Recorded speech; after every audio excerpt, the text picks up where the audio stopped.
Aquí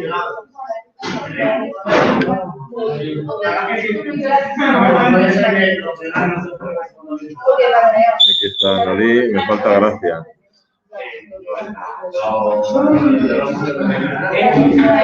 Ricardo se ha conectado.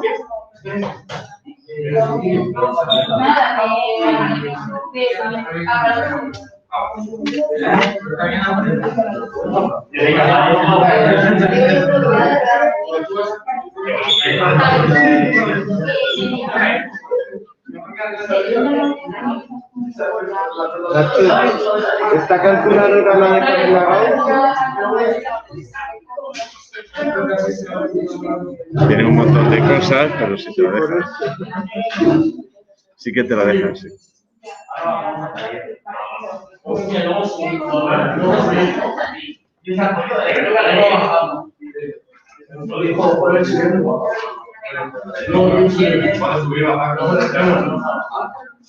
Espérate, vamos a editar esto.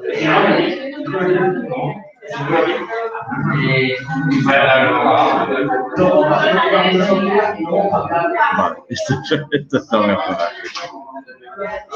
Bueno.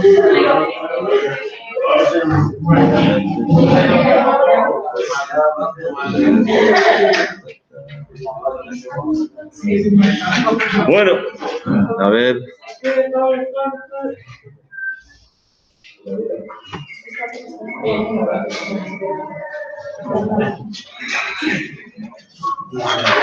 Bien, ayer estuvimos viendo esto, las pensiones, etcétera, etcétera, etcétera. Me falta una diapositiva. ¿Queda mucho de tema? Sí, todavía queda. Todavía queda el tema, me falta lo de los planos inclinados, esto que hice ayer. Planos inclinados creo que no vimos. Solo vimos lo de las estas. Es que como en cuarto de la ESO estoy también con dinámica, pues entonces igual. Bueno, menos 1,68, no se mueve, etcétera, etcétera, etcétera.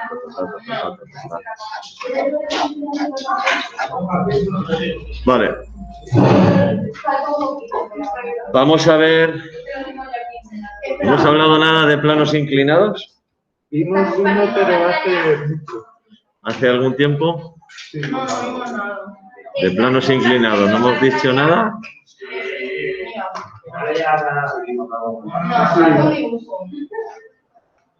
Para explicarla normal.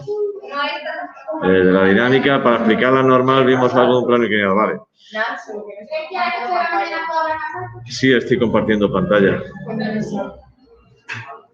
Míralo. Estoy compartiendo pantalla. Estás presentando para todos, pone ahí. Eso significa que estoy compartiendo pantalla.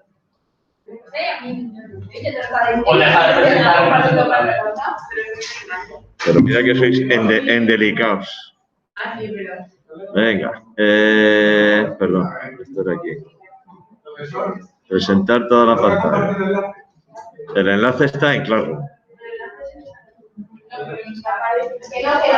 No solo estoy compartiendo, el enlace está ahí en Classroom. O sea que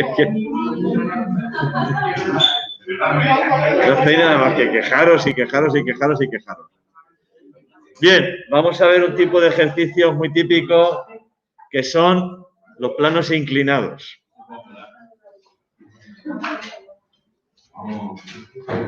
Un plano inclinado, bueno, como su propio nombre indica, tengo un plano inclinado. Buenos días, gracias. ¿Vale? Y un objeto que reposa sobre la superficie del plano inclinado. Esta situación ya os la expliqué cuando expliqué la normal.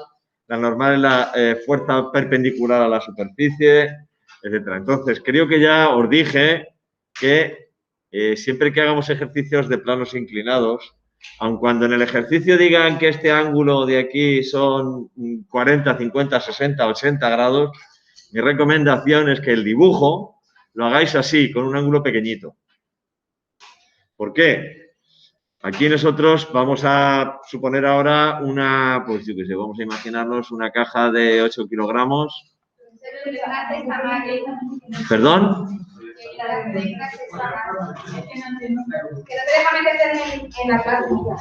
Que no, ahora no deja meterse en la clase. Para mí me pone que no existe. Jesús bendito, pero si tú lo tienes aquí, de verdad. Que lo tienes aquí. ¿Qué más te da? Que lo tienes aquí. Por Dios, de verdad. Sí, si me dices que lo que sé, que lo hace lo bueno, estás ahí. A ver, hay quien está conectado. Pero mira que soy, de verdad. Otra vez, mira, y fíjate cómo el enlace, hay una E que antes no estaba, no sé por qué. Bueno, es igual. Vamos a ver si puedo seguir, por favor. Yo quiero seguir, pero no me deja. Bien, tengo una masa de 8 kilogramos que reposa sobre un plano inclinado 40 grados sobre la horizontal. A pesar de que yo haya dicho que el ángulo es 40 grados, que evidentemente es muy superior a este que he dibujado, mi recomendación es que el dibujo lo hagáis así. ¿Por qué? Vamos a dibujar las fuerzas de entrada aquí. La única fuerza que hay así de entrada es el peso. Este es el peso.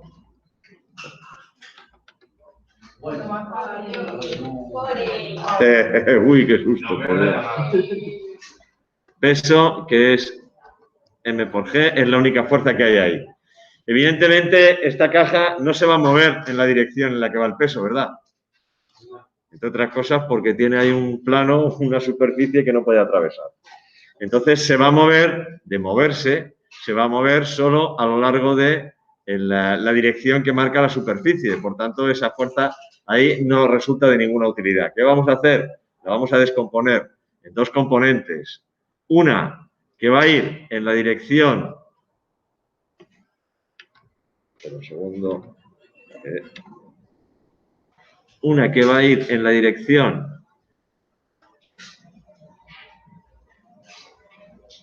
del plano, paralela, y otra que va a ser perpendicular al plano. Yo como lo estoy dibujando a mano alzada, pues me saldrá como me salga, más o menos. Vale. Voy a dibujar ahí un sistema de ejes. No tiene nada que ver con el eje X y el eje Y, aunque lo podemos llamar eje X y eje Y, da igual, no hay ningún problema. Uno de ellos en la dirección del plano y otro perpendicular. Y voy a descomponer este peso en dos componentes. Una en la dirección del plano y otra en la dirección perpendicular. Van a ser las componentes del peso. Ya estamos. Ay, Dios mío, de verdad. Esto es desesperante. Esto es desesperante. Me voy a mandar a por saco y me voy a poner ahí. Porque esto... ¿Ustedes saben la cantidad de tiempo que estoy perdiendo con esto? Podríamos hablar un tema de verdad.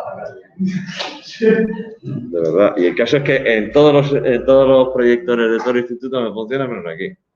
La cosa es que eso es un trabajo para ti. En fin. ¿A los otros profesores les funciona igual de mal? Ah, no. Joder, pues, chico. Me tiene manía. ¿Qué le vamos a hacer? Bueno, tengo esta componente del peso. Es que como mueva un poquito la mesa, se va a ir. ¿Verdad? Y la otra componente del peso, que bueno, si se dibuja razonablemente bien, pues salen más o menos así perpendiculares, aunque no esté perfecto el dibujo, pero bueno. Tengo una componente del peso, podéis llamar eje X y eje Y si queréis, pero también se suele utilizar el término normal y tangencial.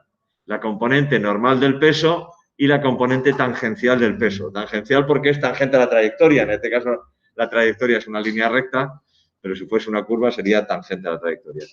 Podéis utilizar la nomenclatura que os dé la gana, como queráis, no hay ningún problema. Si queréis llamar a este eje Y y a este eje X, no pasa nada. ¿Vale? Entonces, si queréis, podéis decir esta es la componente Y del peso y esta sería entonces la componente X del peso. ¿Vale? Evidentemente, está también la fuerza normal, que es la fuerza de reacción. Si esta caja ejerce esta fuerza sobre la superficie, hay una reacción en sentido contrario, que es la normal. Y si hay coeficiente de rozamiento, pues entonces tendré una fuerza de rozamiento. Aquí en este monitor el amarillo se veía bastante. Ah, no, sí se ve. Es que hay otros monitores en los que el amarillo no se ve.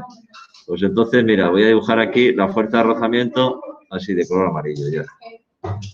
Esta sería la fuerza de rozamiento.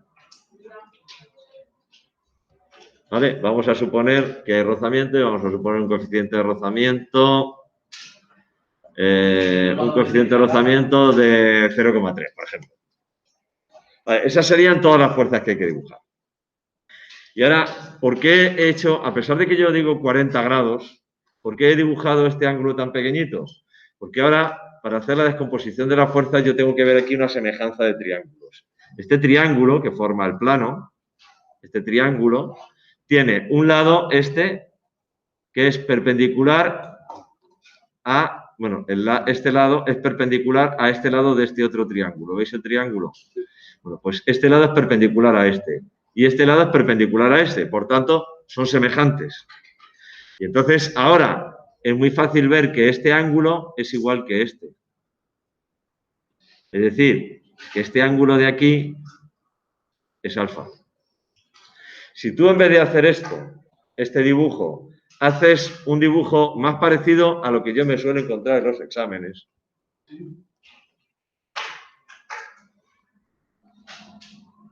Esto es lo que yo me suelo encontrar en los exámenes, ¿eh?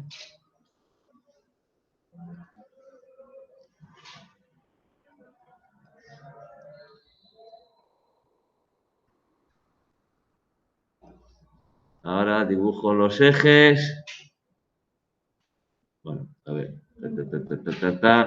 Un eje, el otro eje. Esto se descompone para acá, esto se descompone para acá. Y voy a dibujar incluso, lo voy a hacer con colores distintos, para que se vea mejor a lo que yo suelo ver en los exámenes. Vale, esta es la descomposición. Y ahora tenéis que deducir un poco o hacer la semejanza de triángulos entre este triángulo y este. Y claro, ya ahora ya lo habéis visto en el dibujo que os he hecho yo, pero este ángulo, ¿a cuál es igual? ¿A este o a este?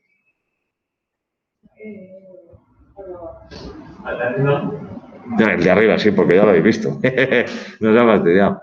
Entonces, este consejo te doy porque Popeye el marino soy. Aunque el ángulo, yo ya he dicho, esto es más parecido a 40 grados, este es más parecido a esto que esto. Este es 40 grados, de hecho, bueno, aproximadamente 45 puede ser, más o menos, fijaros, que está justo ahí en la diagonal, más o menos. Se parece mucho más esto al problema que el dibujo. Pero el dibujo me da igual. Luego a la hora de poner los datos ya pondré 40 grados cuando tenga que poner la calculadora. Pero para ver la descomposición de la fuerza, ver la semejanza de triángulos, resulta mucho más útil un dibujo de este tipo. ¿Vale? Y además, flechas grandes, que se vea. Vais a tener papel de sobra. Por favor, no seáis rácanos. De verdad, que la tinta no es tan cara. Y el papel es gratis. Entonces, por favor, no hagáis esto. Que es que eso luego no hay quien se entere. Dibujad algo más parecido a eso. Ángulo pequeñito, se ve muy bien la semejanza de triángulos, se ve fenomenal. Es evidente que este ángulo es igual que este, no ese. Este es los 90 grados, por lo cual aquí no hay ninguna duda. ¿Vale? Entonces, con respecto a este ángulo, la componente I del peso es el cateto contiguo, por tanto, coseno. Es decir, esto va a ser... Lo voy a poner aquí fuera. PI es igual a P por coseno de alfa. Le puedo poner la flechita, igual, ¿lo veis?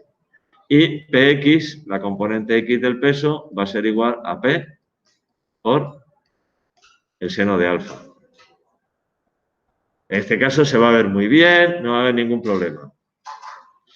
Ahora, Bueno, el típico, este es el caso más sencillo de ejercicio de plano inclinado. Preguntar con qué aceleración desciende ese peso.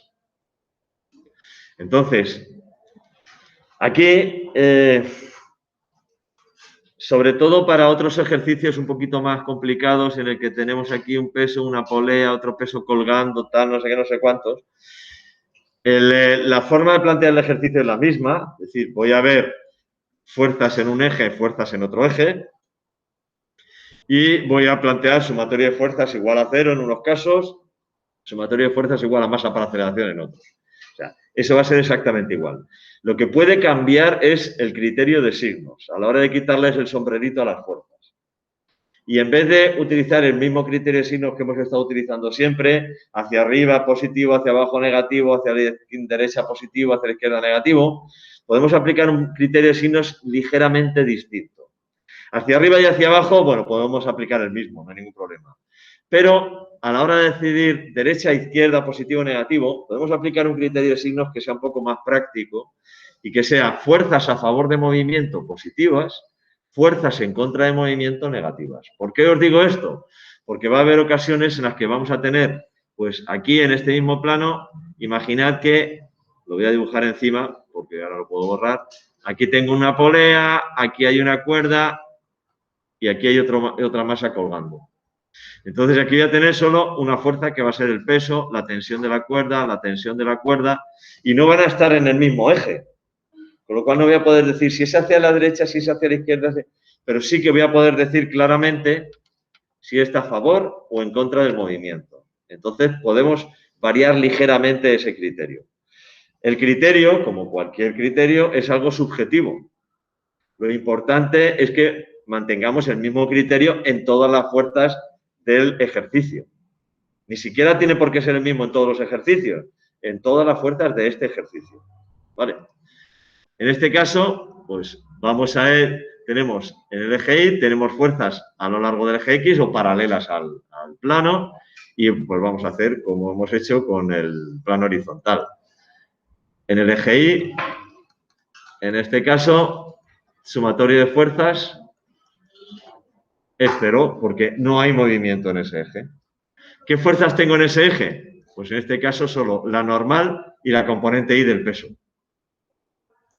Entonces sería normal más componente Y del peso igual 0. Y ahora aplico el criterio de signos. La normal, como va hacia arriba, la consideramos de signo positivo. El peso, la componente Y del peso, como va hacia abajo, consideramos signo negativo. Entonces lo que tengo es normal menos componente Y del peso igual a 0. Es decir, la normal es igual a la componente Y del peso. ¿Vale? O lo que es lo mismo, peso por coseno de alfa, o lo que es lo mismo, m por g, por, en este caso, coseno de 40. Pues sería 8 por 9,8 por el coseno de 40. 8 por 9,8 por el coseno de 40. Sale una normal de 60,06 newton. 60,06 newton. ¿Vale? Me voy al eje X o al eje paralelo. Esto lo podía llamar también eje normal. Podía llamar esto, en vez de eje Y, podía llamarlo eje normal. Porque es perpendicular al plano. Me voy al eje X. Eje X, que lo puedo llamar también eje tangencial. Lo veréis, igual si miráis en bibliografía, sobre todo en bibliografía antigua. Veréis este componente normal y componente tangencial del peso. Vale, aquí el sumatorio de fuerzas, como a lo largo de este eje sí que va a haber movimiento, es evidente que esta caja se va a mover a lo largo de ese eje, entonces ahí el sumatorio de fuerzas es igual a masa por aceleración. Masa por aceleración. De nuevo, le quito el sombrerito y aplico el criterio de signos. En este caso, todavía se puede aplicar el criterio que veníamos haciendo, es decir, porque puedo suponer que esto va hacia la izquierda y que por tanto es negativa y que la fuerza de rozamiento va hacia la derecha y por tanto es positiva. Puedo aplicar ese criterio de signos o puedo aplicar el criterio de signos de fuerzas a favor de movimiento positivas, fuerzas en contra de movimiento negativas. ¿Cuál queréis que apliquemos? Fuerzas a favor y fuerzas en contra. Vale. Lo voy a especificar aquí, es decir, componente I a favor, positiva. Fuerza de rozamiento en contra, Pero entonces, negativa. ¿no sería componente de X? Componente X, perdón. Mira qué fácil lo arreglo. Esto es siempre o solo. No, os lo estoy especificando yo aquí para que os quede claro, porque como en otros ejercicios hemos puesto izquierda, derecha, tal, que os quede claro que estoy aplicando ese criterio de signos en este ejercicio. Entonces, ¿cuáles son las fuerzas que tengo ahí? La componente X del peso y la fuerza de rozamiento. Mientras que tengan sombrerito, siempre es suma. Igual a masa por aceleración. Ahora, aplico el criterio de signos. Y hemos dicho que como la componente X del peso está a favor de movimiento, la considero positiva, Px. Como la fuerza de rozamiento está en contra del peso, la considero negativa, Fr igual a masa por aceleración. Entonces, de aquí puedo calcular la aceleración como la componente X del peso menos la fuerza de rozamiento partido por la masa. Componente X del peso, esto sería Px menos normal por coeficiente de rozamiento y todo esto partido por la masa. La componente X del peso es igual a m por g por el seno de 40 menos la normal por el coeficiente de rozamiento y todo esto dividido por la masa. Total, al final sustituimos los datos que tengo. Sería 8 por 9,8 por el seno de 40 menos la normal. A ver, un segundo, esperad un segundo, que os lo voy a hacer esto primero con letra y ahora lo hago así. No os preocupéis, ahora os lo voy a hacer así. Si yo no hubiera calculado la normal, la he calculado aquí, por tener un dato, porque luego hay veces que no nos hace falta, yo podía haber puesto aquí esto de esta manera. M por G por el seno de 40 menos M por G por coseno de 40 por el coeficiente de rozamiento. Esta es la normal. ¿Vale? Todo esto partido por la masa. Con lo cual, ras, esto se me iría. Y esto me quedaría como G por el seno de 40 menos mu por el coseno de 40. Espera. Si en vez de hacer esto sustituyendo el valor que lo habéis calculado aquí, hubierais seguido con letras desde el principio, aquí en este caso que no hay tampoco otras fuerzas, no estoy empujando ni nada de eso, no hay más fuerzas, solo hay estas. Fijaos cómo la masa se me va. Y entonces esto lo calculo como 9,8 por el seno de 40 menos, esto sería el seno de 40 menos 0,2 por el coseno de 40. 0,3. Hemos puesto el coeficiente de rozamiento, ¿verdad? Sí. 0,3 y esto por 9,8. 4,05 metros partido por segundo al cuadrado. 4,05 metros partido por segundo al cuadrado. Si lo hubierais hecho aquí sustituyendo los datos, os hubiera salido exactamente lo mismo, ¿eh? Vale. Esta es la aceleración. Aquí, como el criterio de signos que he supuesto, que he utilizado es fuerzas a favor positivas, fuerzas en contra negativas, la aceleración Si es que se mueve, me tiene que salir siempre positiva. Si la aceleración me sale negativa, significa que no se mueve. ¿Vale? Si hubiera aplicado el criterio de signos de izquierda negativo, derecha positivo, tal, aquí me hubiera salido una aceleración negativa, porque evidentemente va hacia izquierda. Entonces tendría que haber interpretado correctamente el signo de la aceleración. Si yo aplico, es una ventaja de este criterio, si yo aplico este criterio, la aceleración me tiene que salir positiva sí o sí. ¿Si sale positiva lo hemos hecho mal o es que no se mueve? O es que no se mueve. Imaginaos, por ejemplo, en este mismo caso, pues imaginaos un coeficiente de rozamiento, ¿qué te voy a decir yo? Pues te voy a decir.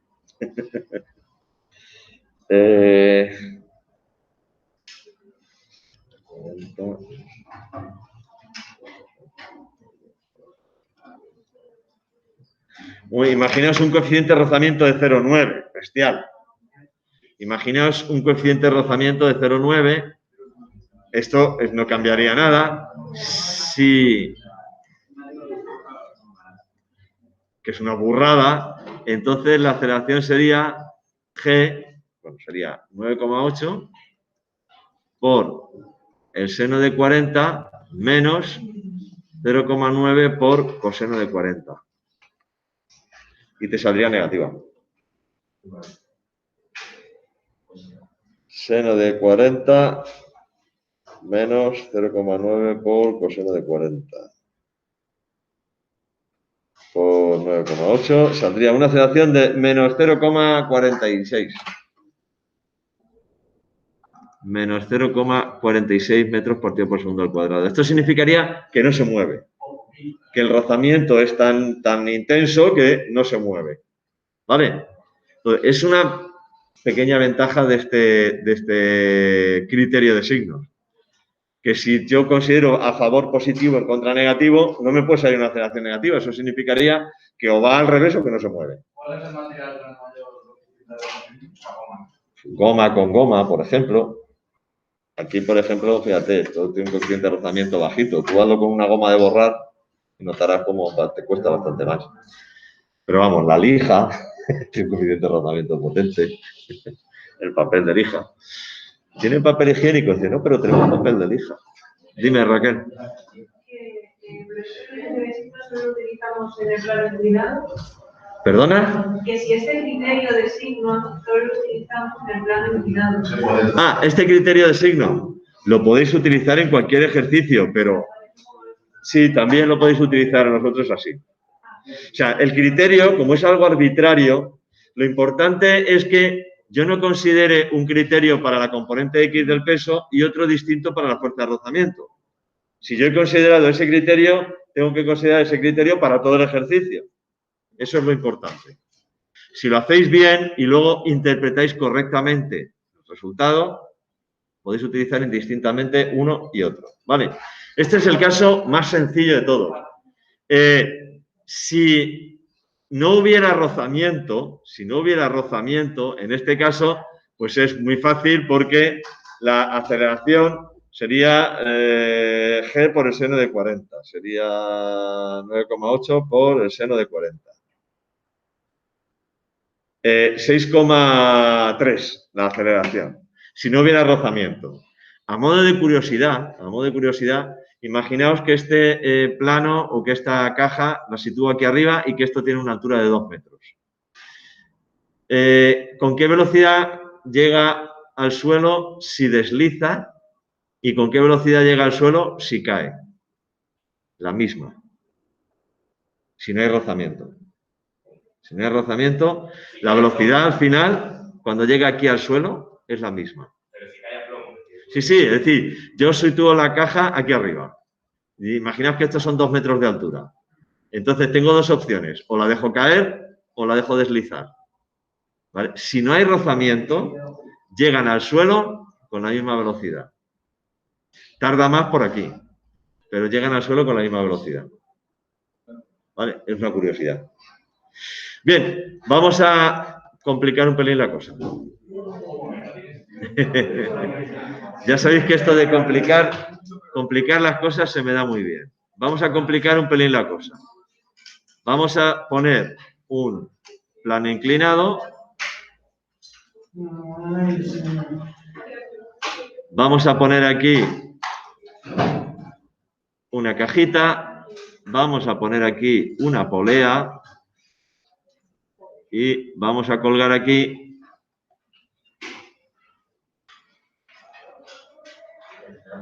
otra. Vamos a imaginar que estos son 30 grados.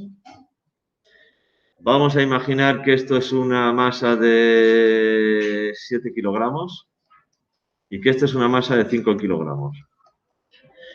Y por ahora vamos a suponer que no hay rozamiento. Es decir, vamos a imaginar que no hay rozamiento, sin rozamiento. ¿Y ahora qué? Pregunta, ¿hacia dónde se mueve y con qué aceleración? Porque claro, aquí existen dos posibilidades. Puede ocurrir que esta masa de 7 kilogramos tire de la de 5 y vaya todo el conjunto hacia la izquierda, o puede ocurrir que esta masa de 5 kilogramos tire de la de 7 y vaya todo el conjunto hacia la derecha. Entonces, la pregunta es ¿hacia dónde se mueve y con qué aceleración? Habrá que calcular ambas, ¿no? Para saber. Entonces, lo primero que vamos a hacer es dibujar todas las fuerzas. Vamos a dibujar todas las fuerzas, peso. Vamos a, igual que hacíamos el otro día, a esta la vamos a llamar masa 1 y a esta la vamos a llamar masa 2, para no confundir. Entonces, este sería el peso 1, este sería el peso 1, aquí tengo el peso 2.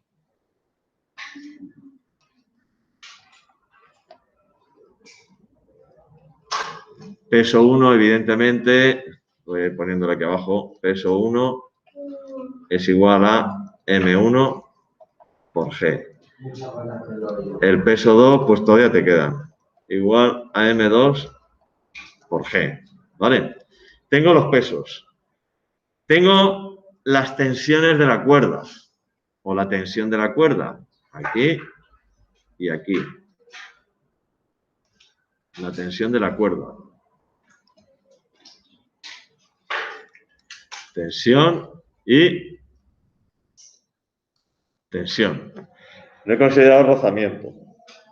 ¿Y no incluiría lo que viene siendo la base de la polea? No, la polea vamos a suponer que no tiene masa, que realmente, en un caso real sí, pero como no vamos a hablar de momentos de inercia, porque eso se nos va un poco de las manos. La polea deberíamos considerar, pero vamos a suponer una polea sin masa y una cuerda sin masa. Que no tiene masa ni la polea ni la cuerda, ¿vale? Esta, de nuevo, pues como esta masa de moverse se va a mover a lo largo del eje, voy a descomponer el peso en dos componentes mutuamente perpendiculares, así. ¿Vale? Una componente en la dirección perpendicular, otra componente en la dirección del desplazamiento. Estas son las componentes del peso. Aquí tengo una, aquí tengo otra, ahí más o menos. Este para acá, este para acá y me falta la normal. Me falta la normal. Es esta. Pues ahora tengo aquí un montón de fuerzas. Esta es la componente P1I y esta es P1X. ¿Vale? Componente I del peso, componente X del peso. De nuevo, fijaos, como he tenido la precaución, en este caso sí se aproxima más a la realidad, pero bueno, de dibujar este ángulo pequeñito, se ve muy bien la semejanza de triángulos, se ve perfectamente que ese ángulo equivale a este. Luego, yo sé que la componente, el peso 1, la componente I del peso 1 es igual a peso 1 por el coseno de 30 y la componente X del peso 1 es igual al peso 1 por el seno de 30. ¿Vale? Pues ya está, esas son todas las fuerzas. Ahora, no, aquí no hay normal, donde no está apoyada contra ninguna superficie. No hay normal. De hecho, aquí la fuerza, la acción es el peso, la reacción es la tensión. ¿Vale? Ahora, tenemos que imaginarnos o suponer en qué sentido se va a mover esto.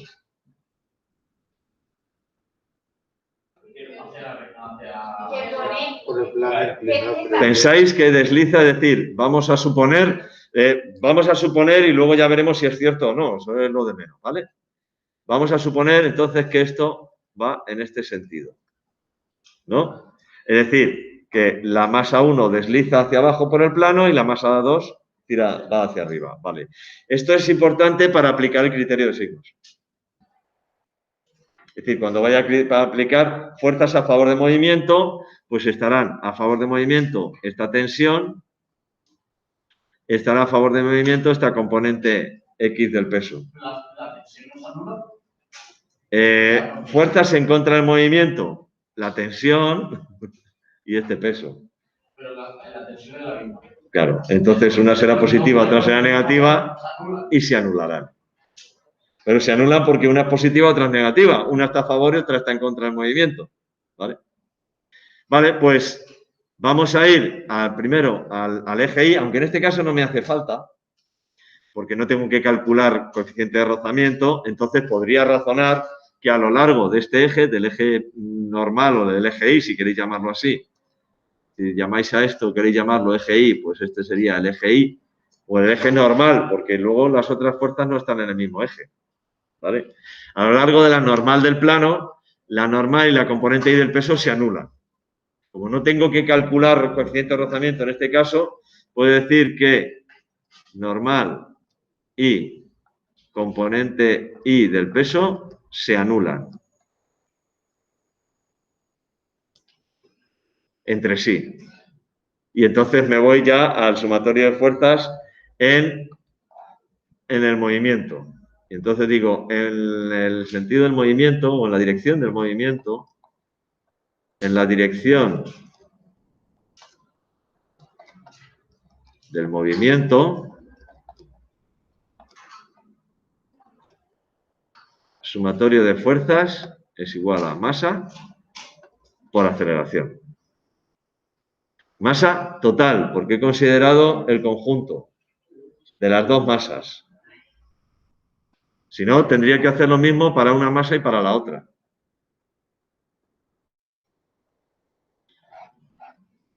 ¿Cuáles son las fuerzas que tengo aquí? Tengo la componente X del peso. Tengo la tensión. Estas dos fuerzas que hay aquí. ¿Vale? Y en la otra masa tengo la tensión. Voy aquí en la tensión en la masa 1, la tensión en la masa 2 y el peso 2.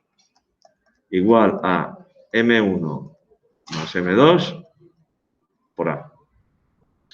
La suma de ambas masas. Estoy considerando el conjunto. ¿Y la otra masa, la que está abajo, no estaría en la vertical?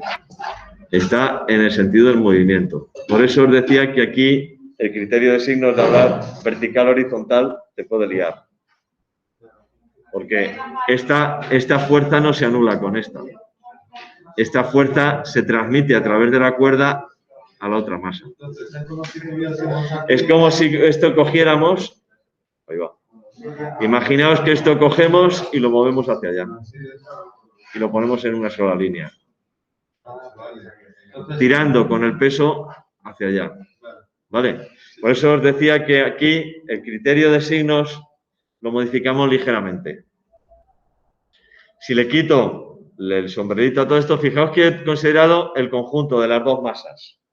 También lo podía haber hecho considerando cada masa por un lado. Podría haber cogido y haber hecho de esta manera, voy a poner aquí a la derecha. Para la masa 1, podría haber cogido componente X del peso más tensión, igual a masa 1 por aceleración. Para la masa 2, podría haber cogido peso 2 más tensión, igual a masa 2 por aceleración. Esta es la tensión sobre la masa 2. ¿Qué pasa si yo sumo estas dos? Que tengo esto. ¿Puedes subir un momento, por favor? Dime. A A ver. Yo puedo considerar... Ese no fue un razonamiento. La T. Aquí tengo la tensión en la misma. Una aplicada sobre la masa 1, la otra aplicada sobre la masa 2. Pero si yo considero las dos masas en su conjunto, directamente tengo esta expresión. ¿Y por qué no es sobre ellos? ¿Y por qué no es fuerza de rozamiento? ¿Dónde? Porque he considerado que no la hay. Ahora después pondremos fuerza de rozamiento y complicaremos un poco la cosa. Porque el P2 no Dime. Porque el P2 no P2. P2. El peso este. Este es P2. ¿Vale? Si yo considero las dos masas en su conjunto, se mueven de forma conjunta, esta es la expresión directa que me sale. Si las considero por separado, para la masa 1 tengo estas dos fuerzas. Esta a favor y esta en contra. Para la masa 2 tengo estas dos fuerzas. Esta a favor y esta en contra del movimiento. Porque, ojo, estamos suponiendo que esta va para arriba y esta va para abajo. Con lo cual, esto va a favor y esto va en contra. Es decir, las expresiones vectoriales serían estas. Si yo sumo estas dos expresiones que tengo, esto. Porque la aceleración es la misma. Entonces, ahora, cuando yo le quite el sombrerito, será cuando aplique el criterio de signos. Y diga, la componente X, como va a favor del movimiento, esta es positiva. La tensión que se aplica sobre la masa 1, esa es negativa. Porque en el caso de la masa 1, esta tensión va en contra del movimiento. La tensión que se aplica sobre la masa 2 es positiva y se anulan las tensiones. Y el peso de la masa 2 es negativo porque va en contra del movimiento. Y esto sería igual entonces a M1 más M2 por aceleración. A ver, fíjate en qué fuerzas van a favor y qué fuerzas van en contra del movimiento. En el caso de la masa 1, la componente X, esta que tira verde, que tira hacia abajo, tal y como hemos supuesto que se mueve, esto va a favor del movimiento. Positiva. Esta tensión, tal y como hemos supuesto que esto se mueve, va en contra del movimiento. Negativa. La otra masa, esta tensión, tal y como hemos supuesto que se mueve, que esto va hacia arriba, va a favor del movimiento. Por eso esta es positiva. Y el peso va en contra del movimiento, va negativa. Por eso se anulan las tensiones. ¿Vale? Y entonces aquí la aceleración sería igual a la componente X del peso de la masa 1 menos el peso de la masa 2 partido por la suma de ambas masas, M1 más M2. Pues esto será M1 por G por la componente X es el seno de 30 menos M2 por G. Y todo esto dividido por M1 más M2. O lo que es lo mismo, M1 era de 7 kilogramos, 7 por 9,8 por el seno de 30, menos 7 por 9,8 por el seno de 30. Menos 5 por 9,8 y todo esto dividido por 7 y 5, que son 12. ¿Y cuánto sale? Menos 1,225. Menos 1,2 metros partido por segundo al cuadrado. ¿Qué significa esto? Pues que se mueve para los dos. Que nos hemos equivocado. Que esto no va en este sentido. Esto no va en este sentido. Va en sentido contrario. Me ha salido una aceleración negativa y esto significa que el conjunto, en realidad, se mueve en sentido contrario, Pero a la misma velocidad. con la misma aceleración.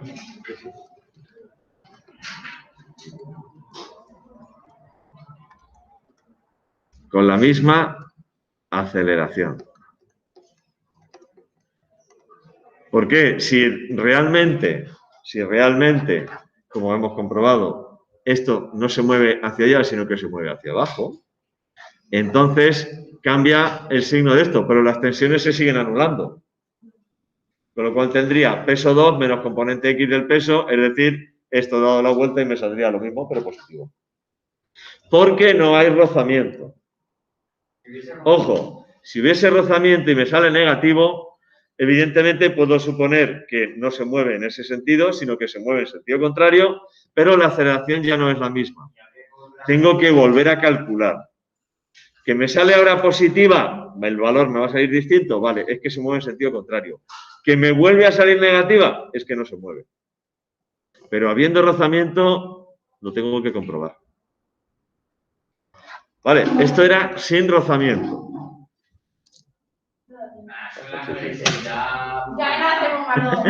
Sí, ahora os lo dejo planteado para que lo hagáis vosotros. Mismo ejercicio. Mismo ejercicio. Pero...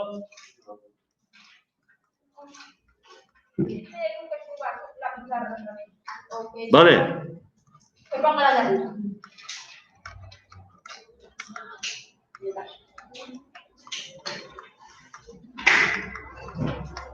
Repetir con rozamiento. Mismo ejercicio.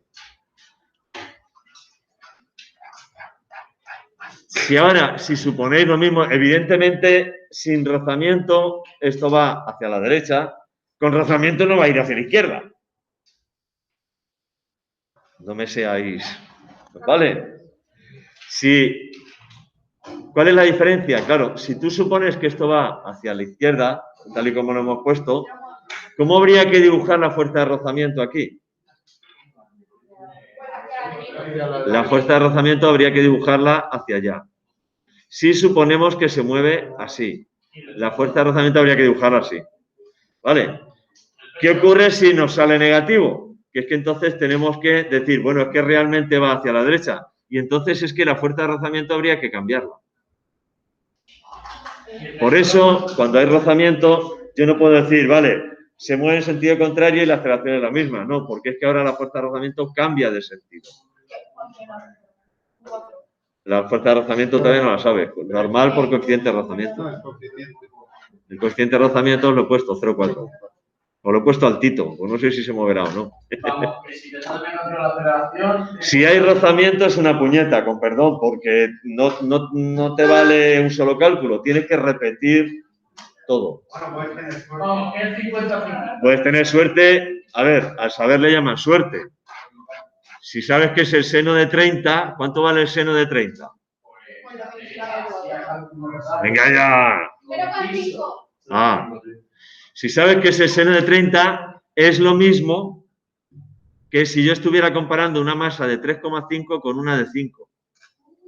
Porque solo la mitad de estos 7 kilos es como si tirasen hacia abajo. No es de todo, pero... Entonces yo ya sabía que esto iba a ir en sentido contrario. Os he dejado decidir y elegir. Libre albedrío se llama eso. Pero fijaos que puedes más o menos hacerte una idea de cómo pueden ir las cosas. Si sobre un plano inclinado, teniendo en cuenta que estos son 30 grados, el seno de 30 es 0,5, es lo mismo que si colgara dos masas colgando de una polea, una de 3,5 y una de 5. ¿Hacia dónde iría? La de 5 tiraría hacia abajo. Porque hay una componente del peso que se está anulando con esta normal. Al no haber rozamiento... Si es que sin rozamiento va hacia la derecha, con rozamiento no va a ir hacia la izquierda, eso está claro. ¿Vale? Entonces, os podéis hacer una idea, antes incluso de hacer el ejercicio, de hacia dónde va a ir. Para que esto fuese hacia abajo, aquí tenía que haber una masa de más de 10 kilos. Si aquí hubiera una masa de 12 kilos, esto iría en este sentido. Una masa de 10. Una masa de 10 justo estaría en equilibrio y entonces no se movería. O estaría en reposo o moviéndose con un movimiento uniforme. Es decir, yo le doy un capirote aquí abajo hacia arriba y se movería con velocidad constante. Si le doy un capirote hacia abajo, se movería con velocidad constante. ¿Vale? Eso si me saliera justo cero. Me saldría una aceleración cero. Bueno, pues mañana más, pero no mejor porque no se puede.